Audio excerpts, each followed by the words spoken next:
সবাইকে আবারও স্বাগতম দাদার স্কুলে।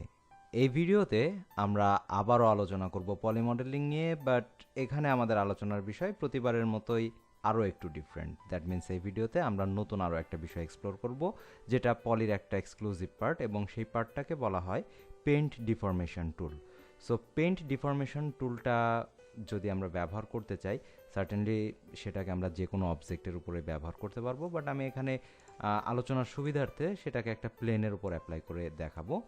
তো জাস্ট অ্যাজ ইউজুয়াল আমরা একটা প্লেনকে যদি ক্রিয়েট করি আমাদের ভিউ পোর্টে, এবং তারপরে যদি আমরা কোনো একটা পার্টিকুলার অবজেক্ট, সেটা প্লেন হোক বা বক্স হোক যাই হোক, তার উপরে যদি আমরা পেন ডিফরমেশন টুল নিয়ে কাজ করতে চাই, তাহলে we have to make sure যে আমাদের সেই অবজেক্টের পর্যাপ্ত পরিমাণ সেগমেন্ট আছে। যদি সেগমেন্ট কম থাকে তাহলে আমাদেরকে অবশ্যই সেগমেন্ট অ্যাড করে নিতে হবে। ওকে, সো আমরা যদি এই অবজেক্টটা সিলেক্ট করে তার মডিফাই অপশনে যাই, অ্যান্ড দেন যদি আমরা তার সেগমেন্টকে ইনক্রিজ করি, আর এই মুহূর্তে যেহেতু অবজেক্টটা সাদা আছে সেই জন্য তার সেগমেন্টগুলোকে আমরা সেভাবে ক্লিয়ারলি বুঝতে নাও পারি। সো আমি জাস্ট অবজেক্টটাকে একটুখানি ডার্ক করে নিচ্ছি, যাতে আমরা সেগমেন্ট কতটুকু অল্প আছে এবং কতটুকু ইনক্রিজ করছি সেটার একটা প্রপার গাইডলাইন পেতে পারি। তো আমরা যদি লেংথ সেগমেন্ট এটাকে ফর এক্সাম্পল 50 বা 100 করি, অ্যান্ড দেন ওয়াইড সেগমেন্ট 100, খেয়াল রাখার ব্যাপার এটাই যে আমাদের সেগমেন্ট যত বেশি থাকবে তত ডিটেলড অবস্থায় আমাদের পেন ডিফরমেশন টুলটা অ্যাপ্লাই হবে অবজেক্টের উপরে। তো আমরা জাস্ট নর্মালি একটা অবজেক্ট ক্রিয়েট করলাম, এবং অবজেক্টটা সিলেক্টেড থাকা অবস্থায় আমরা যদি একে পলিতে কনভার্ট করি, that means right click convert to editable poly, এবং এরপরে আমরা আলটিমেটলি পেন ডিফরমেশন টুলটাকে খুঁজে পাবো যদি আমাদের ভার্টেক্স সিলেকশন মোডটা সিলেক্টেড বা অন থাকে। তো আমরা ভার্টেক্স সিলেক্টেড অবস্থায় যদি নিচের দিকে স্ক্রোল করি তাহলে আমরা দেখতে পাবো পেইন্ট ডিফরমেশন টুল। তো পেইন্ট ডিফরমেশন টুলের ভেতরে আমাদের বেশ অনেকগুলো কমান্ড আছে, যার প্রথম কমান্ডটা হচ্ছে পুশপুল।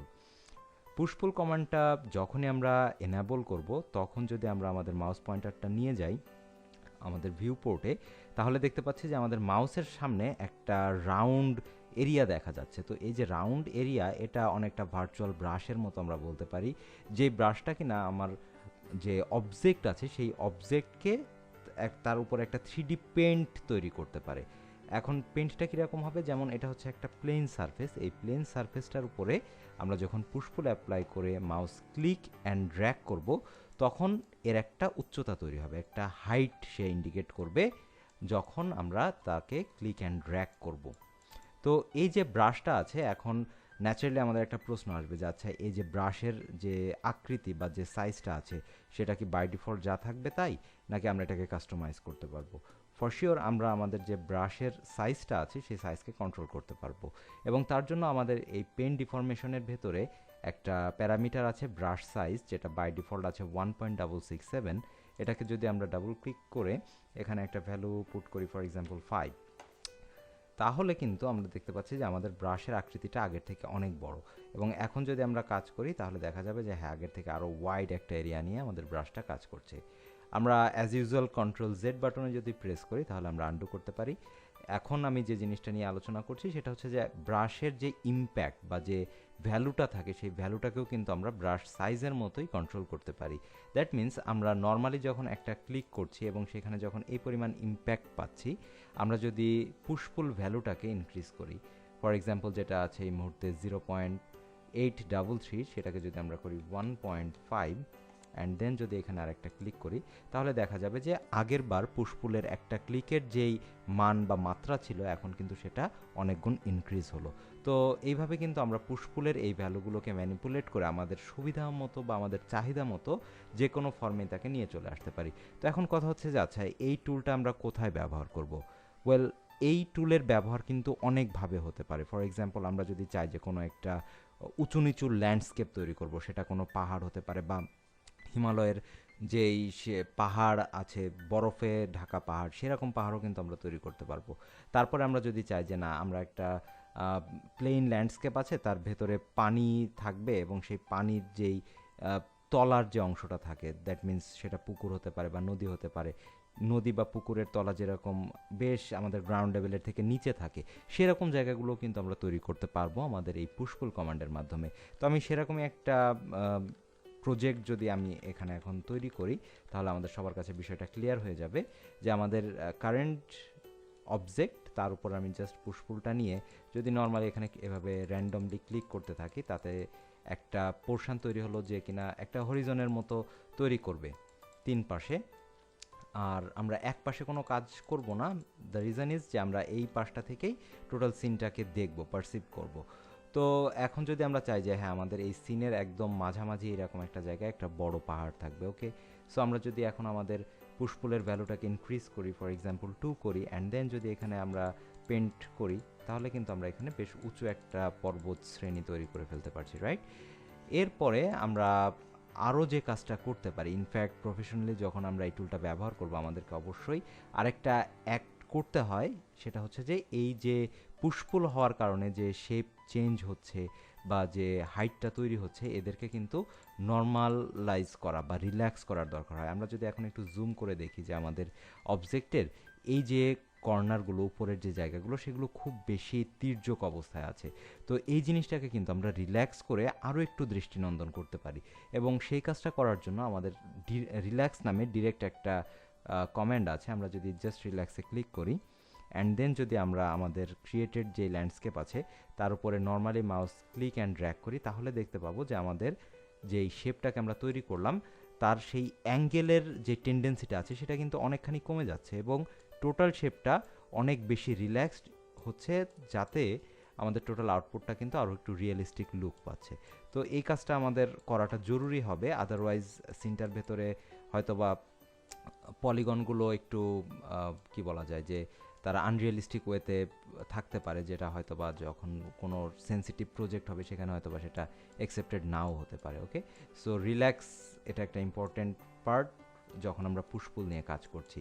তো এখন লাস্ট স্টেজে এসে যদি আমি আরেকটু আলোচনা করি যে আচ্ছা, পুশপুল দিয়ে তো আমরা উঁচু করে যেই ল্যান্ডস্কেপগুলো আছে সেগুলো তৈরি করতে পারছি, বাট আমি যেমনটা বলছিলাম যে আমরা যদি চাই যে কোনো একটা খাদের মতো জায়গা তৈরি করব, সো সেই কাজটাও কিন্তু নর্মাল পুশপুলের ভেতরে থেকেই করা সম্ভব, এবং তার জন্য আমাদেরকে জাস্ট কি করতে হবে, আমরা অল্টার বাটন প্রেসড অবস্থায় যদি মাউস ক্লিক অ্যান্ড ড্র্যাগ করি, তাহলে যে জায়গাটা তৈরি হবে সেটা হচ্ছে আমাদের গ্রাউন্ড লেভেলের থেকে নিচে।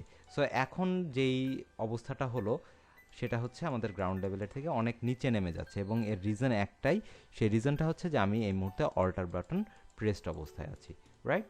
এবং এখানেও কিন্তু আমরা রিল্যাক্স যেই কমেন্টটা আছে সেই কমেন্টটাকে অ্যাপ্লাই করে এই জায়গাগুলোকে আরও রিয়েলিস্টিক করতে পারি, এবং সে কাজটা আমাদেরকে করতেই হবে if we really want to get a fantastic output, right? So এই হচ্ছে ব্যাপার। এই টোটাল টপিকটা নিয়ে আমরা যে যত বেশি ওয়ার্কআউট করব এবং মোস্ট ইম্পর্টেন্টলি যত বেশি সময় দেওয়া হবে, তত বেশি কিন্তু আউটপুটটা বেটার হবে, ওকে।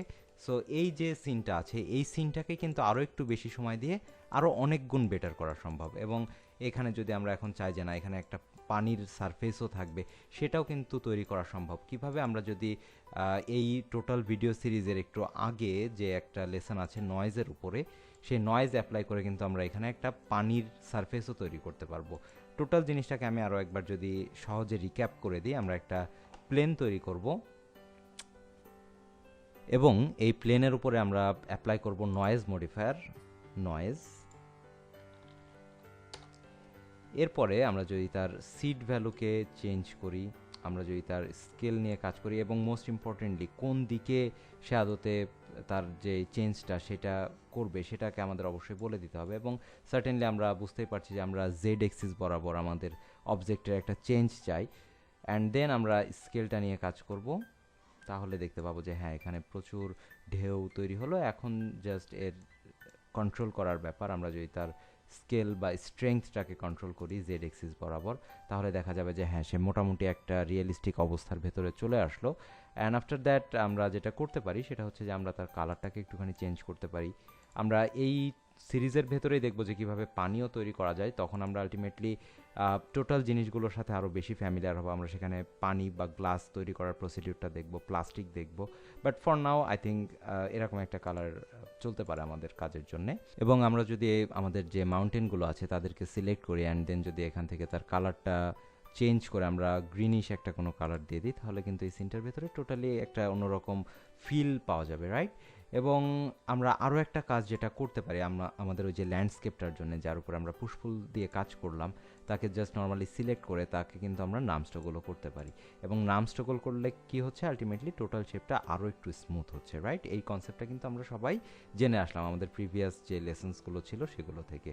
তো এই অবস্থায় যদি আমরা আমাদের অ্যানিমেট নয়েজটা অন করে দিই অ্যান্ড দেন যদি এটাকে প্লে করি, তাহলে কিন্তু animate noise and then play. So এখানে কিন্তু একটা খুব অল্প সময়ের ভেতরে একটা চমৎকার কাজ তৈরি করে ফেলা সম্ভব। সো হোপফুলি সবার কাছে পুশপুলের কনসেপ্টটা ক্লিয়ার। যদি আমাদের কারোর কোনো প্রবলেম বা কোনো প্রশ্ন থাকে, অবশ্যই ফিল ফ্রি টু কমেন্ট, আমি সার্টেনলি সেগুলো রেসপন্ড করব। Thank you.